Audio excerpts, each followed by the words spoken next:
Mana yang lebih diutamakan, ibu atau istri? Ibu-ibu mesti berkata, aku milik suamiku, suamiku milik ibunya. Banyak yang mengangguk. Yang tak mengangguk ragu dia. Aku milik suamiku, suamiku ini milik emaknya. Ibu kenal bapak ini kan setelah dia kerja, setelah dia 22 tahun, setelah dia tamat, setelah dia kuliah, setelah dia punya duit. Dulu waktu tapak kakinya 2 jari, panjangnya sejengkal, kenal ibu sama dia? Mana kenal? Oleh sebab itu muliakan dia dengan memuliakan ibunya. Bapak juga begitu. Bapak muliakan ibu bapak di depan istri bapak. Kehormatan, kemuliaan. Adinda, ini emakku. Tak ada mantan emak, mantan bini ada. Oleh sebab itu maka ini tak bisa dibenturkan, jangan dilagakan ini antara emak dengan ibu ini. Oleh sebab itu maka ini masa lalu, yang ini masa depan. Maka insya Allah bapak ibu bisa menjaga. Waktu kemudian kita menyampaikan nanti waktu bapak punya anak perempuan, bapak sampaikan itu, hai anakku, kau perempuan, kau punya laki, kau punya suami, suamimu itu punya emak. 3 kali nak Nabi menyuruh berbakti kepada dia. Jangan sampai emak tua umur 80 tahun datang ke rumah, nak mintalah duit kau 50.000, emak belum makan lagi. Apa kata si abang tuh? Sebentar ya mak, kutanya biniku dulu. Kalau ada bapak yang begini, insya Allah selamat dari azab kubur. Saking kan menderitanya udah di dunia. Nah, oleh sebab itu maka jangan benturkan antara dua ini. Karena dua ini perempuan-perempuan yang luar biasa. Emak bapak dicium tapak kakinya masuk surga, istri bapak, anak-anak bapak masuk surga karena dia. Maka mereka adalah perempuan-perempuan yang luar biasa insya Allah. Apa hukumnya debitur yang mau hijrah tapi masih memiliki kewajiban di bank dan hanya mau membayar tunggangan pokoknya saja, tunggakan pokoknya saja, tapi tak mau membayar tunggakan bunganya? Laporkan dia ke polisi. Kau dulu waktu minjam duit ini tak tahu kau neraka, sekarang giliran bayar baru kau bawa neraka. Ini kan negara hukum. Jadi bapak-bapak kan negara hukum. Kan dulu kan ada tanda tangan materi 6.000. Saya akan bayar pada tanggal sekian. Kalau tidak barang akan disita. Kalau tidak, nah itu. Jadi tak bisa dia berkata, saya tak mau bayar bunga. Bunga ini haram. Jadi dulu yang nanda tangani siapa? Hantu. Jadi saya kasih tahu sama yang mau hijrah-hijrah, kalau kau mau hijrah, kau bom. Kalau kau takut ini riba, ada aset yang bisa dijual, ada kos-kosan, ada tanah, jual, bom kan ke sini, bam, selesai tutup, baru hijrah. Begitu caranya. Tak ada yang bisa kubom Pak Ustaz. Kalau kubom ini meledak semuanya, Hiroshima Nagasaki ini Pak Ustaz. Kau bayar aja cicilannya sampai lunas, bayar sampai selesai. Begitu, karena kita tinggal di negara kesatuan Republik Indonesia yang dipakai adalah hukum konvensional. Oleh sebab itu maka sesuai dengan perjanjian, bayar selesaikan. Kalau bisa dibom, bom. Kalau tak bisa, lunasi cicilan sampai habis. Pak Ustadz, bagaimana caranya supaya saya bisa ikhlas dan sabar karena ditinggal anak meninggal saat usia 4 tahun dan sudah hampir 4 tahun dia pergi, tapi sampai saat ini perasaan saya masih sedih dan selalu merindukannya. Apa saya kurang ikhlas?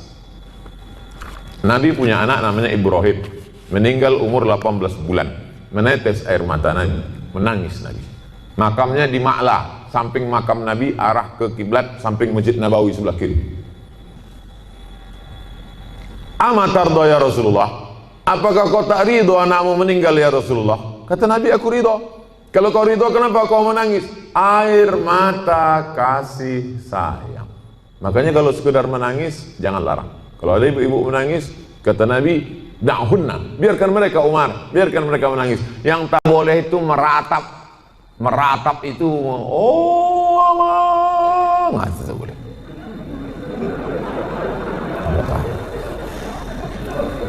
Selama lidah tak bergerak, selama tangan tak bergerak, hanya tetesan air mata boleh. Tapi kalau sudah mulut bergerak, mengapalah anakku, kenapa tak anak dia?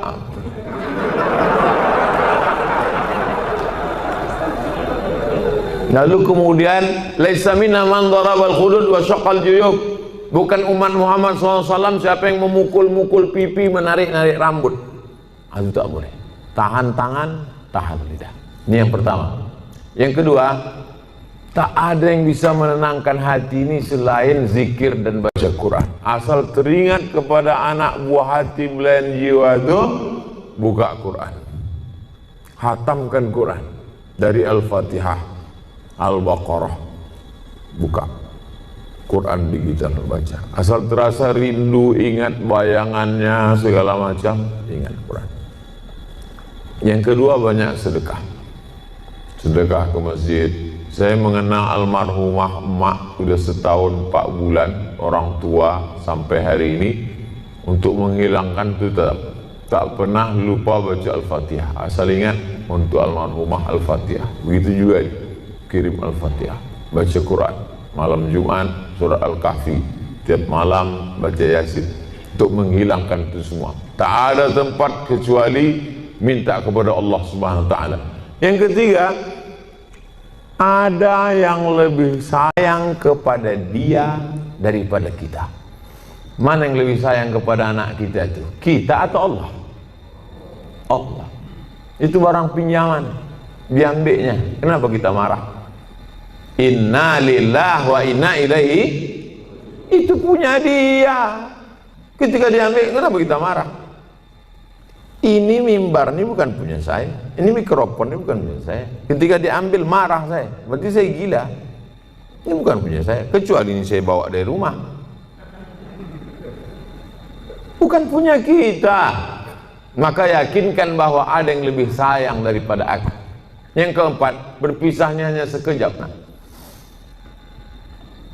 Nanti ketika anak ibu ini disuruh Allah masuk ke dalam surga, apa kata anak itu? Ya Allah, aku hanya mau masuk ke surga dengan yang pernah melahirkan dan membesarkan aku. Disitulah ibu mendapatkan syafaat anak.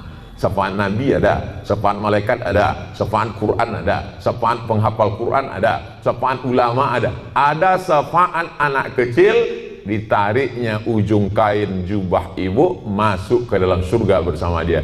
Anak kecil itu di dalam surga membawa nampan-nampan tempat air minum, menuangkannya lu'lu'il maknun. Mereka itu seperti permata berkilau cahaya terbang ke sana kemari. Dia menjadi pelayan karena mereka tak ada dosanya sama sekali. Yang kelima, ada yang lebih tinggi daripada amal soleh, zakat, puasa, infak, wakaf, haji mabrur dan jihad. Apa itu yang paling tinggi? Ridha. Orang yang sudah masuk surga itu ditanya Allah, kalian sudah dapat semua kenikmatan surga, apa yang belum? Ada satu, ya Allah. Apa itu? Ridhaka. Kata Allah, yang dapat ridhaku cuma satu. Siapa dia? Orang yang ridha menerima ujianku. Ibu ridha menerima ujian ini, sabar ibu, maka ibu adalah orang yang masuk ke surga bersama anak itu. Mudah-mudahan kita semua sabar menerima ujian Allah Subhanahu wa taala. Amin.